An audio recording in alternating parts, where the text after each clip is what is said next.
Arrears ಕೊಡಬೇಕಂತ declare ಆಯಿತು. ಎಷ್ಟು ಅರಿಯರ್ಸ್ ಗೊತ್ತಾ? ಒಬ್ಬೊಬ್ಬರಿಗೆ 30ರಿಂದ 40 ಲಕ್ಷ ರೂಪಾಯಿ. ಅದೇ ಉದಾಹರಣೆ. ನಾವು ಕೂಡ ನಮ್ಮ ಸಂಘಟನೆಗಳನ್ನು ಹಿಂಗೆ ಮುಂದೆ ಹೊಡೆದಾಡ್ತಾ ಹೋಗಬೇಕು. ನಾವಿಲ್ಲದೆ ಹೋದರೆ ಮುಂದಿನ ಕಮಿಟಿಯ ಮೆಂಬರ್ ಕೂಡ ಅದು ಉಪಯೋಗವಾಗುತ್ತೆ. ಇದಿರ್ಬೋದು. ಇವತ್ತಿನ ದಿವಸ ಸರ್ಕಾರ ನಮಗೆ 7,500 ಕೊಡಲಿಕ್ಕಿಲ್ಲ. ಎಷ್ಟು ಕೊಡ್ತಾರ ಅಷ್ಟು ತೊಗೊಂಬೋಣ, ಮುಂದೆ ಹೊಡೆದಾಡೋಣ. ಹೆಲ್ತ್ ಬೆನಿಫಿಟ್ ಕೊಡಲಿಕ್ಕೆ ಅದ್ರ ಬಗ್ಗೆ ಹೊಡೆದಾಡೋಣ, ಅರಿಯರ್ಸ್ ಬಗ್ಗೆ ಹೊಡೆದಾಡೋಣ. ಹಿಂಗೆ ಹೊಡೆದಾಡಿ ಇದು ಮುಗಿಯದ ಕಥೆ. ನಾನು ಈ ವರ್ಷ ಮಾಡಿ ನನ್ನ ಮುಗೀತು ಅಂತ ತಿಳ್ಕೊಬೇಡ್ರಿ. ನಾನು ಮಾತ್ರ ನಿರ್ಧಾರ ಮಾಡೀನಿ, ಸಾಯೋವರೆಗೂ ಈ ಪದಕ್ಕೆ ನಾನು ಕೆಲಸ ಮಾಡೋಣ. ಸಾಯೋದಕ್ಕಿಂತ ಮೊದಲು ಈ ಪದಕ್ಕೆ ನಾ ಇನ್ನೊಬ್ಬನು ತಯಾರು ಮಾಡವನೆ. ಅದಕ್ಕೂ ನೀವು ವಿಚಾರ ಮಾಡಬೇಕು. ನಮ್ದೆಲ್ಲ ವಯಸ್ಸಾಗಿದೆ. ಏನಪ್ಪ, ನನ್ನ ತದನಂತರದಲ್ಲಿ ನನ್ನ ಜಗಕ್ಕೆ ಯಾರು ಬರ್ತಾರೆ? ಗೈಡ್ ಮಾಡಿರಿ, ಅವನಿಗೆ ಹೇಳ್ರಿ, ತಯಾರು ಮಾಡಿರಿ. ಇವತ್ತಿನ ದಿವಸ ತುಂಬ ಖುಷಿ ಆಗುತ್ತೆ ನನಗೆ. ಚಿಕ್ಕಬಳ್ಳಾಪುರ, ತುಮಕೂರು ಯಂಗ್ಸ್ಟರ್ಸ್ ಎಲ್ಲ ಬರ್ತಾ ಇದ್ದಾರೆ. ಇಂಥವ್ರು ಬೇಕು ನಮಗೆ. ನಿಮ್ಮಲ್ಲಿರ್ತಕ್ಕಂಥ ಶಕ್ತಿ, ನಿಮ್ಮಲ್ಲಿರ್ತಕ್ಕಂಥ ಉತ್ಸಾಹ ನಮ್ಮಲ್ಲಿಲ್ಲ ಅಂತ ಹೇಳಲ್ಲ, ನಿಮ್ಗಿಂತ ಜಾಸ್ತಿ ನಮಗೂ ಇದೆ. ಸಂಘಟನೆ ಗಟ್ಟಿ ಮಾಡೋದು ಬಹಳ ಇಂಪಾರ್ಟೆಂಟ್. ಎವ್ರಿ ಡಿಸ್ಟಿಕ್ಕಲ್ಲಿ ನಿಮ್ಮ ಮೆಂಬರ್ಸ್ನ ಜಾಸ್ತಿ ಮಾಡಿರಿ. ಇವರೇನೋ ಎಕ್ಸಾಂಪಲ್ ಕೇಳ್ತಾ ಇದ್ದೆ. ಇವತ್ತಿನ ವಿಡಿಯೋ ನಾಳೆ ಒಂದು ಕಳಿಸ್ತೀನಿ. Correct statistics. ವಿಡೋ ಪೆನ್ಷನರ್ಸ್ ಎಷ್ಟಿದ್ದಾರೆ ಗೊತ್ತಾ ನಿಮ್ಗೆ? 19 ಲಕ್ಷ ಜನ ವಿಡೋ ಪೆನ್ಷನರ್ಸ್ ಇದ್ದಾರೆ. ಅಂದ್ರೇನು? 19 ಲಕ್ಷ ಜನರ ಅವರ ಮನೆಯರು ತೀರ್ಕೊಂಡು ಹೋಗ್ಯಾರ. ಇದು ನಮ್ಮ ಕರ್ಮ. ನಾ ಯಾಕೆ ಹೇಳ್ತಾ ಇದ್ದೀನಿ? ಈ 19 ಲಕ್ಷ ಕಳ್ಕೊಂಡ ವಿಧಿಯರಿಗೆ 50%, ಅವ್ರಿಗೆ 1000 ಬಂದರೆ 500, 800 ಬಂದರೆ 400, ಅವ್ರಿಗೂ ಹೊಡೆದಾಡ್ತಾ ಇದ್ದೀವಿ.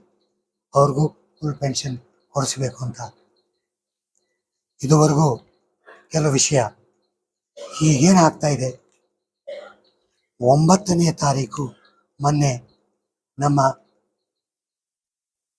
ವೀರೇಂದ್ರ ಸಿಂಗ್ ಅವರು ಡೆಲ್ಲಿಯಲ್ಲಿ ಹೋಗಿ ಮತ್ತೆ ಎಲ್ಲ ಮಿನಿಸ್ಟ್ರುಗಳಿಗೆ ಭೇಟಿ ಮಾಡಿ, ಹಾಗೂ ನಮ್ಮ ಲೇಬರ್ ಮಿನಿಸ್ಟ್ರು ಕೂಡ ಮೀಟ್ ಮಾಡಿದ್ದು ಮೆಸೇಜ್ಗಳನ್ನು ನಿಮ್ಮ ಗ್ರೂಪಲ್ಲಿ ಬಂದಿದೆ. 1 ಗಂಟೆ ಕಾಲ ಡಿಸ್ಕಷನ್ ಆಯಿತು. ಅವ್ರಿಗೂ ಕೆಲವು ವಿಷಯಗಳನ್ನು ಹೇಳಿದಾಗ ಅವ್ರು ಏನು ಹೇಳಿದ್ದಾರೆ, ನಿಮ್ಮ ವಿಷಯದ ಬಗ್ಗೆ ಡಿಸ್ಕಷನ್ ನಡೆದಿದೆ, ಹಾಗೂ ಎಲೆಕ್ಷನ್ ಬರ್ತಾ ಇದೆ, ಡೇಟ್ ಡಿಕ್ಲೇರ್ ಆದರೆ ನಮ್ದಾಗಲಿಕ್ಕಿಲ್ವಾ? ಇದಕ್ಕೆ ಏನೂ ಸಂಬಂಧವಿಲ್ಲ.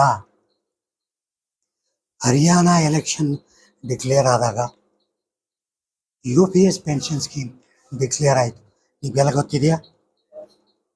ಅದಂಗೆ ಇದು ಕೂಡ ಇವತ್ತಿಲ್ಲ ನಾಳೆ ನಮಗೆ ಪೆನ್ಷನ್ ಬರೋದು 100% ಗ್ಯಾರಂಟಿ.